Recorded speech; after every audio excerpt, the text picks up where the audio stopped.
साथियों नमस्कार। BSTG 2025 cut off answer की जारी होने के बाद क्या रह सकती है, इसको लेकर हम चर्चा करने जा रहे हैं कि कट ऑफ क्या रह सकती है। एक अनुमान के आधार पर कट ऑफ का आइडिया बताएंगे।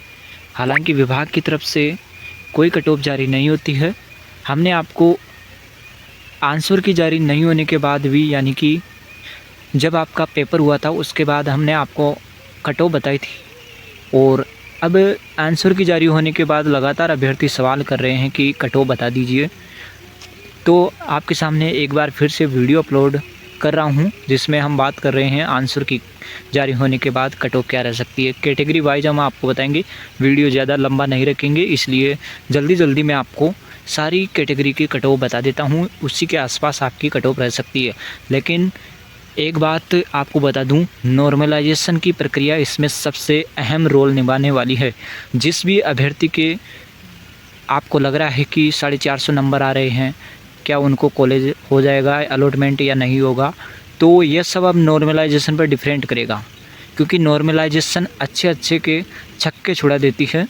नॉर्मलाइजेशन की प्रक्रिया एक ऐसी प्रक्रिया होती है, कम नंबर वाले को अच्छे नंबरों की श्रेणी में ला देती है और अच्छे नंबर वाले को कम नंबर वाले की श्रेणी में लाकर खड़ा कर देती है।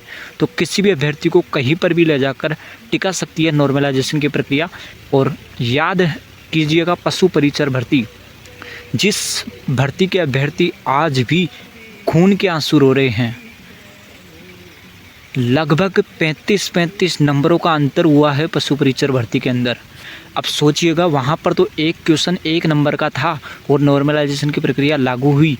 तो पशु परिचर के बाद BSTC में यदि नॉर्मलाइजेशन की प्रक्रिया लागू होगी तो क्या हाल आपका होगा।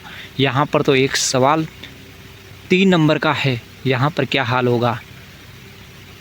नॉर्मलाइजेशन की प्रक्रिया को लेकर हम बात नहीं करेंगे। हम यहाँ पर कट ऑफ क्या रह सकती है, इसको लेकर हम चर्चा करेंगे। कैटेगरी वाइज हम बात करेंगे और बाकी कोई भी ऑथेंटिक अपडेट आएगी हम आपको बताते रहेंगे। यहाँ पर सबसे पहले अगर मैं बात करूँ, BSTC 2025 संभावित कट ऑफ है, केवल एक अनुमानित कट ऑफ है। इसी के आसपास आपको कट ऑफ देखने को मिल सकती है। यहाँ पर जनरल कैटेगरी की अगर बात करूँ, जनरल कैटेगरी की यदि मैं बात करूँ तो जनरल के अंदर जो पुरुष अभ्यर्थी है, इनके यदि 440 प्लस नंबर आ रहे हैं, जनरल कैटेगरी के अंदर पुरुष अभ्यर्थी के 440 प्लस नंबर आ रहे हैं, तो बिल्कुल यहाँ पर सेफ जोन में है। और महिला अभ्यर्थी जनरल के अंदर 450 प्लस नंबर आ रहे हैं, तो बिल्कुल सेफ जोन में है। वही आगे बात करें OBC कैटेगरी की, तो OBC कैटेगरी में पुरुष अभ्यर्थी के यदि यहाँ पर 435 नंबर प्लस आ रहे हैं, तो बिल्कुल सेफ जोन में है। इसी के आसपास वाले भी सेफ जोन में हैं।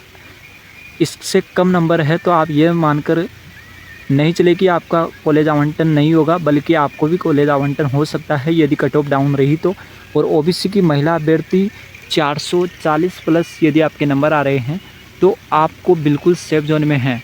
फिर भी एक बात आपको कहना चाहूँगा, आपके कितने भी नंबर हो, आप पूर्ण भरोसे पर नहीं रहे, आप आगे की तैयारी करते रहे। क्योंकि यहाँ पर नॉर्मलाइजेशन बाकी है, और नॉर्मलाइजेशन जब होता है जिस भी भर्ती के अंदर या जिस भी परीक्षा के अंदर, तो अच्छे के छक्के छुड़ा देती है।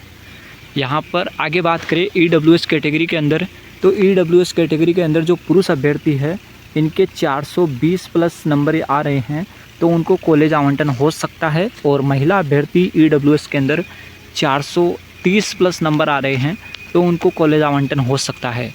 तो 3 कैटेगरी की हमने बात कर ली। और अब हम बात करने जा रहे हैं यहाँ पर MBC SC ST कैटेगरी की। MBC कैटेगरी की अगर बात करें तो MBC कैटेगरी के अंदर जो पुरुष अभ्यर्थी है, 415 नंबर से 420 नंबर के आसपास वाले अभ्यर्थियों को कॉलेज आवंटन हो जाएगा, जहाँ तक मेरा अनुमान है।